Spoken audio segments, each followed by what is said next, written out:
They don't want what we know out there. How a person can go from really almost nothing to becoming a millionaire by owning rental properties. He would always buy these flip houses, and I just remember thinking, this guy is crazy. Why would he buy that house? In the past decade, there's been a huge surge in the peer-to-peer short-term rental market. Become an insider. So you have to know the rules before you get the game. Every second counts. So make every second count.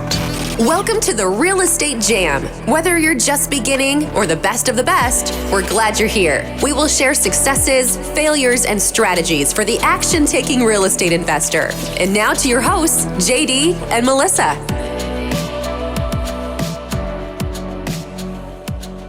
Hi guys, welcome to the Real Estate Jam podcast. I'm JD, and my wonderful co-host is out on a mission today. So it's just me and our guest. I'm really excited to bring you guys Travis Baucom. He's the president and founder of Balcomie Capital. He raises money, manages properties. He's been involved in a little over $55 million in assets under management. And Travis, I'm super excited to have you here. Thanks for making time for me today. Yeah, thanks, JD. I'm looking forward to our discussion. Awesome. Well, for our audience who maybe doesn't know who you are or where you came from, can you give us the brief rundown of how you got into real estate investing and then how you got to where you're at now? Sure. The brief rundown, it's 11 years ago, so I've got to skip a whole lot of events. But in 2012, I bought my first house. It was a HUD home right off the MLS. I was a realtor. Got paid 3%. A bank. A guy that flipped houses here. I met with him. Hey, I want to flip houses. We had just moved to the city I live in, which is Waco, Texas. And I was trying to connect. I was like, hey, I want to buy some houses. I want to flip them. He's like, go talk to my banker. That banker actually, because I mentioned that guy's name, he ended up giving me 100% financing for like the purchase and the rehab. Mm-hmm. This is like a local bank, not a hard money lender. And I still borrow money from that bank, and sure, they don't do that anymore. But I got some really good. I got lucky, or maybe the season or timing is right, because I didn't have that 15% down, and then I did all the work on myself. I did the repairs myself, and then thankfully I put a for rent sign the first day that I owned it, and before my first mortgage payment was due, I had a tenant in there. Which was good because I was gonna have to borrow. I think the payment was $432. I was gonna have to borrow that from my dad because I didn't have it. Right. I was like, what am I doing? What have I got myself into?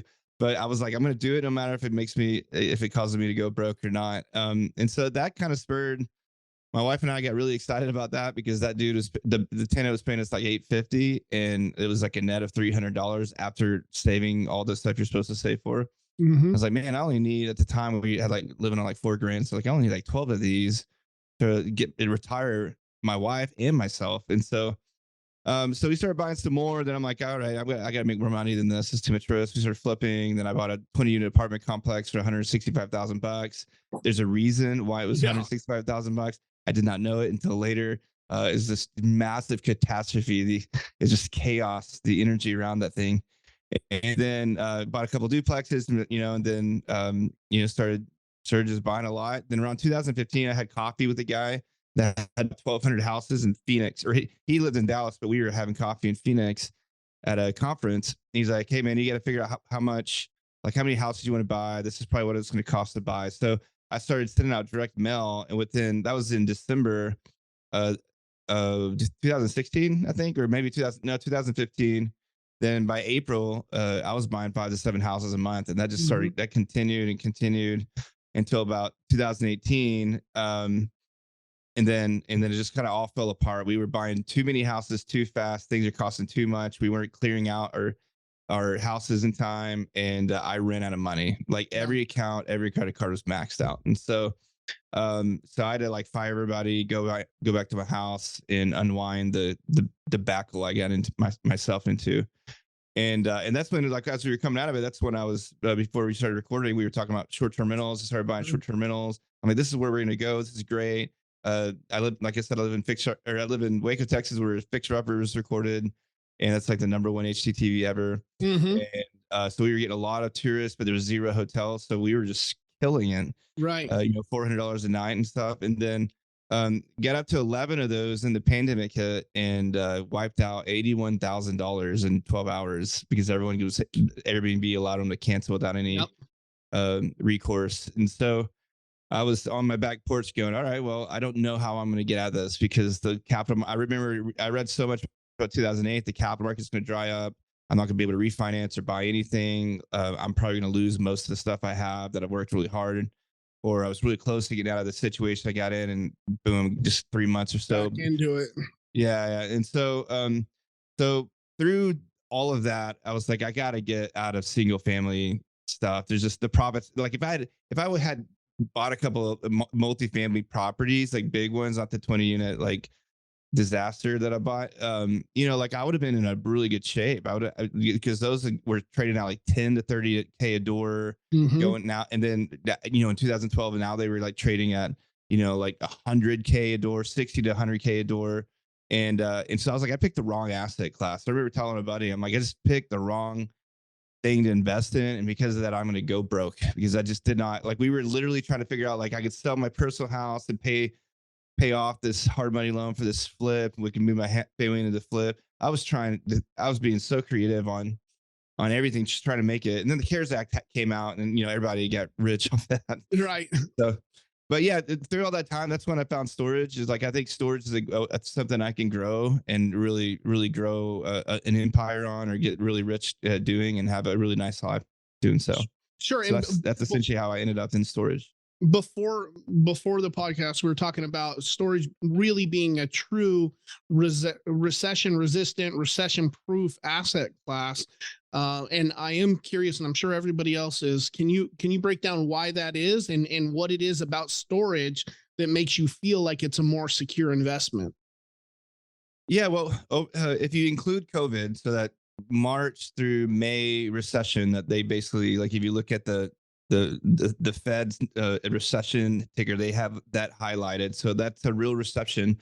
If you include COVID, 2008, dot-com boom, and the savings and loan crisis. So the last 4 major recessions we've had, storage has never had a default rate that goes above 1.96%. And that the time it did do that was during 2008. Which was when there's like, residential houses, 37% were foreclosed on, apartments were 24%, I think office and retail were somewhere crazy like that. So by far, it's the safest investment to make if you're going to invest into a real estate asset. And outside of just the default rate, the reason why is an average storage facility is 30,000 feet. A 10 by 10 is only 100 feet. So you have 300 tenants on that small 30,000 foot storage facility, and you lose 10 or 20 of them. It's not going to really affect the bottom line because everybody's paying $100 or less, or $150 or less. We have very few tenants that pay more than $200. And that's at this point in the world, that's like a CrossFit gym membership's $150. It's just not a lot of money. And in a way, storage kind of reflects a gym subscription model. Kind of like you kind of forget about it, or it's too big of a hassle to cancel it, or you don't want to cancel it because you don't want to get rid of those mattresses. I know me personally, in one of my short-term rentals, I had to take some mattresses out. I put them in a storage facility. Like 6 months later, I'm like, dude, I could have just thrown those suckers away and bought new mattresses. But like, we just don't think about that. We're like, no, we got to preserve this because we invested in it.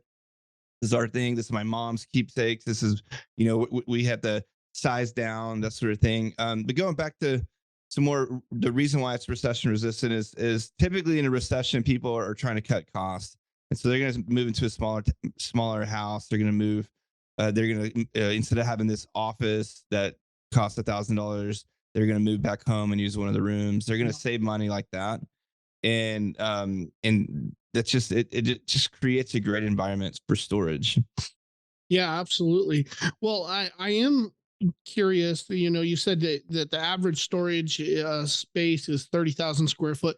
I am wondering if you could break us down, and I don't know if you do the acquisitions stuff or if you're the one finding the deals in your company, but can we talk about like how are you evaluating these storage units?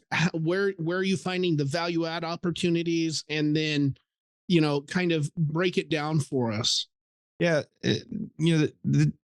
the difference, with a multifamily project or property or a house, like painting the walls, upgrading the countertops, like you get like a nicer product and you can rent it out for another $200-300 a month.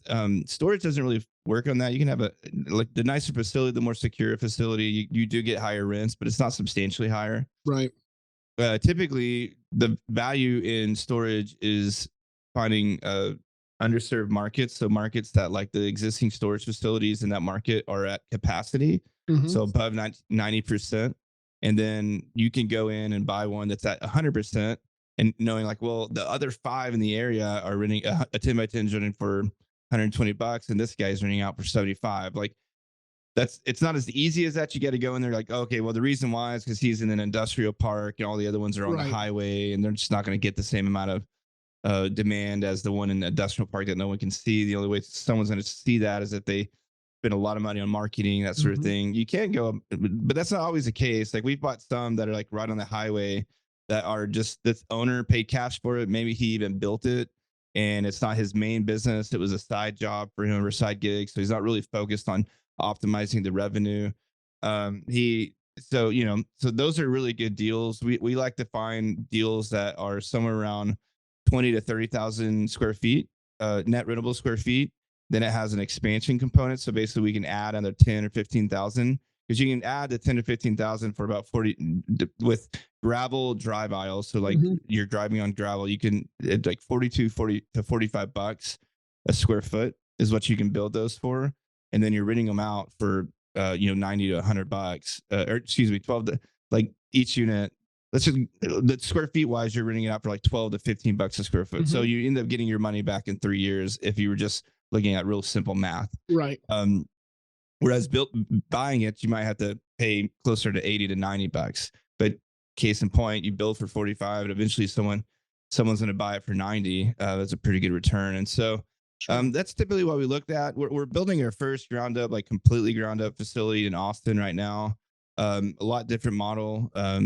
It's going to go well, but it's a lot different than just buying something that has revenue coming in. So, yeah, absolutely. Well, what are you able, and you might not know off the top of your head, but what are you able to buy or build the brand new unit for, or the brand new complex? Yeah, a lot of money. Yeah. So the specific area that we're building, it's a 3-story climate control facility managed by Extra Space Storage, which is the second largest. About to be, they're merging with Life Storage, so they're actually going to be the largest storage facility owner in America. But those those have air conditioning, fire suppression, Bluetooth entrances, Bluetooth locks. There's a lot of really fancy stuff on those. That one's that's coming in at $80 a foot. Yeah. That's gross. That's net rentable square foot. And so it's $9-10 million build, plus the land, plus the capital, plus the fees, plus the interest only payments. And it's an $18 million project. It's not. Yeah, it's big. It's not putting 10 units behind your apartment complex. Right. Yeah. There's a lot of other easier ways to do it. For me, I want to play the biggest game I can. And the biggest game is building institutional grade assets. And hopefully the goal would be that we sell it to Extra Space, or we sell it to another REIT or a private REIT. Like we've had a couple of REITs reach out to us saying that they might be interested in buying it at certificate of occupancy. Yeah. So but that's a different world than buying some rural area, metal buildings that were built in early 1990s or whatever. I actually typically those come with the sweetest man. If you have a manager on spot you tend to get the sweetest little rural area manager that we always love those people. Yeah, and one of the other storage rental owners or investors that we've talked to before talked about decreasing your costs through less management, automations, and doing that kind of stuff to really pump your net up.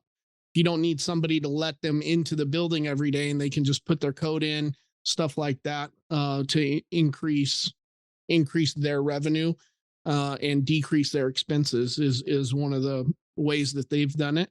How are you finding, so obviously the new build is a little bit different, but these other properties, how are you finding them? Are you working with agents? Are commercial brokers? Are you looking for the mom and pop owned? What are you doing to find these properties? Yeah, like most real estate investment companies, we look at everything that comes across our desk. Where we found the best luck is smaller brokers, so not the Marcus and Millichap or the Matthews real estate guys or the JNL or JL and the Newmark Franks people. The smaller independent brokers tend to have a mindset of a win-to-win situation where like the seller's going to win and the buyer will also win. We typically like buying our facilities from those type of people. Right. Normally there's a relationship involved there as opposed to like Marcus and Millichap. They're just trying to clock out deals and get through the next deal and just real superficial. But yeah, like we highly recommend using like what I would consider the mom and pop, real estate broker out there that focuses on stores. And the guy that's like, if you're in his city, you can call him and go get a cup of coffee from him, that sort of thing. Right. Less institutionalized or less corporate and more relationship based. And those guys make more money anyways, the smaller guys. And so they're happier because they're not as stressed. Whereas the Marcus guys are making 50% of their commission. If they even get that, they could be getting less than that. They might have to give that to a managing director or something like that and have they have to hit their quotas. If they don't hit their quotas, they're getting canned. Or, all that kind of stuff, just like a regular sales job. Yeah. So you guys are purchasing these properties with a fund or what is how are you getting investors' money in and then using it? Yeah, so we use a syndication model. So it's kind of like a fund. We take as a general partner, we take we'll take a percentage equity. We get the financing line, and normally we're personally guaranteeing the financing, and then we raise the down payment plus reserves, which is 12 months of mortgage payments. If it's a ground up facility, we get 3 years worth of mortgage payments, and then we get fees on top of that. So, for a $3 million facility, we're probably raising $1.5 million. Sure. And so with that, that actually might be kind of high. Excuse me. That's be closer to 1.2 million. Okay.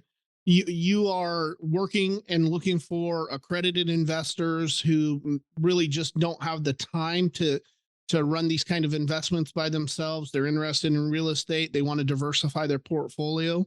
Or are you working with non-accredited investors also? Yeah, it's primarily accredited. It's just easier that way. Most of our offerings are 506c, which is basically we're allowed to generally solicit out on social media, that sort of thing. Then I, if you're interested, I have a 15-minute call with you, to get to know you and make sure you're not some sort of psycho that's going to send me a text every week asking about the deal. Sure. We don't have any of those, thankfully. And so, but yeah, we're, typical, normally it's like dentists, business owners, attorneys, other real estate investors. We have a couple of financial advisors that wanted to be a part of the deal. Someone who makes someone that has enough money to invest, but doesn't have the time to learn how. That's typically, they're trusting us a lot. That's typically who we're looking for. And so open to family offices too. We just haven't really pursued that route heavily. Yeah, no, that makes sense. So as far as the general partners, who's making up that side of it? Yeah, it depends on the deal. So a ground up facility, there's about a $400,000 worth of cost before you even get permits. And so typically I bring on another, like someone that wants to make, you give them a little bit of equity, but also pay them as in the form of a loan that could also be converted to equity. So basically, let's say, JD, you want to be a part of, the deal we're doing in Georgetown. You're like, well, I'll pay for the pursuit cost, which is the permitting entitlement, the tree surveys, the topographic surveys, the cave studies, of salamander, all the stuff we had to do, phase 1 environmentals, all that. That's in Austin, so we had to do all that extra stuff. But yeah, you basically get somewhere around 6% for your 400 grand, and then about 10% of equity. And then once we get it permitted, if you just want to move that 400 grand from a loan to equity on the LP side, you totally can do that. Then your prep will probably be somewhere similar to what you've been getting as a interest rate. Mm-hmm. And then, and then we tend to try to keep 50%. The banks really want us to have majority ownership as a general partner. On the general partner side, if you own more than 15% of equity, then you got to be on the guarantee, which is just a pro rata share of guarantee typically. Banks are changing a lot right now. It's really interesting borrowing money from banks. They kind of, in a way, they're a little bipolar in the sense of like they say one thing, like, yeah, we can do that. And then like when it gets a little closer, like, we're actually not going to do that just now because this bank failed or whatever. And so yeah. And then typically the LP side gets another 50%. We just split it right down the middle. But LPs generally can expect, a 20 to 25% internal rate of return over 5 years. And so, we kind of reposition it, then we have to let it settle, because when you reposition, there's a lot of chaos. People move out, you're going to move people in. And then, year 5, year 3, year 4, year 5, somewhere around there, we're wanting to position it to sell, depending on the market. Like right now would not be a good time to sell anything. Right. So your exit strategy, or the plan, is to bring it on, get it stabilized, everything going smooth, increase the value from there. And then, at that 5-year mark, look to see, is this the right time to sell? Is this what makes the most sense for the general partners and the limited partners? Yeah. But you're not planning on like refinancing it and, doing that, or what are you? Yeah, there's typically a refinance that happens once we get it, get the revenue up and we can get everybody's cash back. It's just, I didn't mention that because, the stuff we bought in 21, we did at 5%, 5.5, you're not refinancing it today. Interest rate on a 25-year term. Like now to refinance that, cash out refinance, get everybody's money back, we're looking at 8, 8.25. It's on a 25-year. It just really sucks the life out of the deal. And you have debt service to coverage ratio constraints, which is the first time in 11 years I've ever had to deal with that. So you have a facility that's worth $4 million by an appraiser based off comps, based on all the other stuff. But the debt is 8%, and they have to have a 1.2 debt service to coverage ratio. Yeah. And so you're getting offered a 58% loan to value for the facility, whereas historically over the last 12 years you've been able to just milk that thing and go up to 75, 80% loan to value. So it's just a really interesting time. With that said, though, like we're if you remove the debt, our facilities are crushing it. They're doing really well. We've doubled revenue on most of the facilities. If it hasn't been doubled, 39-40% increase in revenue within the first 6 months. Totally doable stuff that we've done. We have a pretty good track record of doing. It's the hard thing. It's just that you don't have the satisfaction of being able to do a cash out refi at this point. Sure.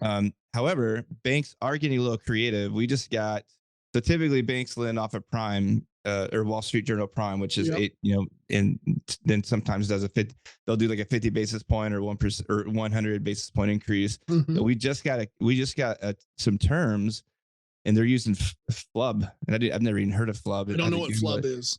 Well, it's federal loan something. Right, it's exactly. It's so foreign to me. I didn't realize it, but it was 6.25. Oh wow! I was like, well, we might be able to do that. Like we might can make that work. And so, so banks are starting to get creative because they got to pay for all those employees and all those deposits and stuff. So, but it'll be interesting how things go. But I think we're probably in for another 12 months of like, not sure what's going to be going on right now. Sure. Well, the other thing to mention is you're having a hard time refinancing where it makes sense. Anybody that has an adjustable mortgage, or anybody that has those balloon payments that are coming due right now, that's also a good opportunity to look to purchase more, because they're not going to be able to refinance into something that makes sense. You might be able to pick up a deal there. There's supposed to be over $1 trillion, I think, dollars of commercial loans adjusting in over the next 24 months. That's going to be. I haven't really dug into that data to see what type of assets those are, but that's that could potentially be really painful for a lot of people. Like, and the hard thing, it's like for me, it's like, you know, I've got side projects. I got a houses we're building. We can live off that. But it's like for me, it's like in Houston, there for a $221 million loan went to special servicing, and all those investors lost their money. Like the limited partners lost their money. Yeah. And I'm like, and I read something about the syndicator, the head syndicator, like jump ship, left country. Oh man. I'm like, that's painful. Because I have a huge responsibility to make sure not only the bank gets paid back, but also the limited partners. Yeah, absolutely. And so it'll be interesting to see as that adjust, how much is, how much pain there's going to be on the limited partner side. And so hopefully there won't be much, but Right. I think it comes down to the integrity and the ethics of the syndicator. Yeah, absolutely. And their track record and experience is important too. I don't think anybody should be, even as a limited partner, going in and giving your money to somebody who doesn't have track record, somebody that you don't have, a good feeling. If you think it's a Ponzi scheme, like, you back off. But you definitely, as a limited partner, need to do your research as well, because there's shady people out there all the time. What do you think somebody who was considering being a limited partner, not necessarily in your deals specifically, but what kind of questions should they be asking to figure out, is this somebody I want to trust with my, $100,000, $200,000? Yeah, I would, before I answer that specifically, going back to your comment about, making sure they have a track record. Like a lot of multifamily syndicators got real lucky because they bought when the market was at 8 cap, they increased rents $300, $400. And then the 8 cap went to a 5 cap. And that's just an incredible return. Like, it's not a 2x return. That's like a 5x return. I've had guys interested in my last deal, what we did, last big deal. And they're like, well, I get a lot better returns with the multifamily. I'm like, I'm sure you do. I'm just saying, like, this is what I hit every time. I hit this every time I do these. And so, just, if when you're buying a 9 cap and goes down, the market goes to 3.99 cap or whatever. Everybody's winning. Yeah. And everybody looks like they're amazing, but really they just got, in my opinion, just got lucky. It's the true syndicators are the ones who can communicate exactly where the market is, where the market's going, and how we're going to pivot or not pivot, or how we're just going to hang tight. And that's essentially what we're doing on a few of our syndications. Is I'm like, hey, I want to give you your money back because you'll give it back to me in another deal. But I think that's just like where we're going to be squeezing the juice out of this deal. It might go bad, and so we're just going to hang tight for a little bit and see what happens in the market. And so I think that's the mature way of doing it. So I don't know much about that $221 million for those 4 facilities or 4 apartments that went down, but I could probably gander about some of the how they were able to get all that money. So, sure. But all that to say, I would say if you're looking at a passive investment, track record is very important. Longevity is also important. So, like, you do one deal, you made a 3x return, that's great. But what about how many times have you lost your ass as a real estate investor? What did you learn? How are you still moving forward? How well capitalized are you? What's your balance sheet? There's all this stuff. Because if a deal goes bad and you make a cash call and your investors like, we don't have any cash, then it's on you. Yeah. To take care of that. And so, so I would say longevity in the industry is really important. If they were, they made it through 2008 and like my first job was right out of college was in 2008. So like I never had a crappy economy. I just was like going, but like I started, thankfully, because of my mistakes, the economy saved me on a lot of those. And so, but yeah, just someone that knows what they're doing, that have a good track record, that well capitalized, great balance sheet, has success in that industry. That's probably it.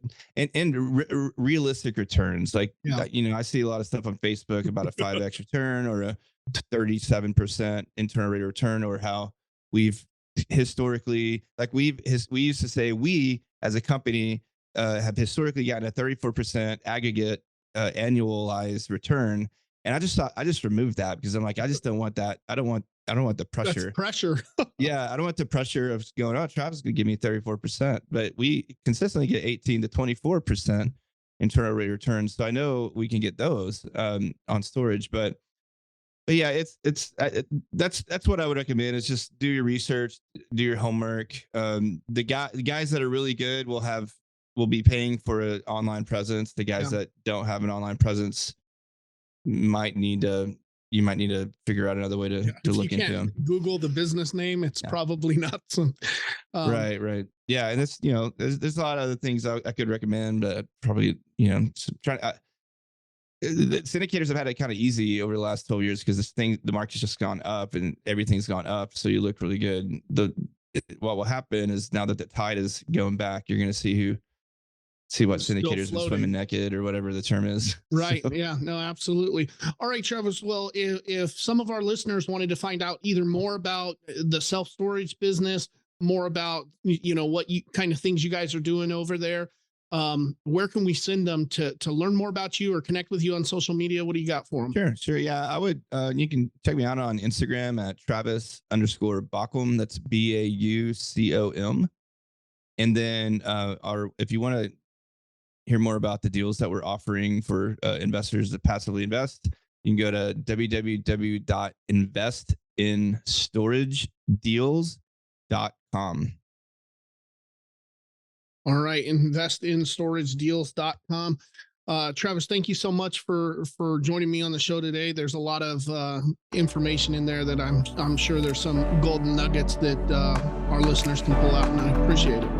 Yeah, man, appreciate it, JD. Awesome. Thank you for listening to the Real Estate Jam. We hope you enjoyed today's episode. For more information, check out our website, therealestatejam.com, or find us on Instagram, Facebook, and Twitter at The Real Estate Jam. If you have any questions, feel free to drop us an email at therealestatejam@gmail.com. See you next episode.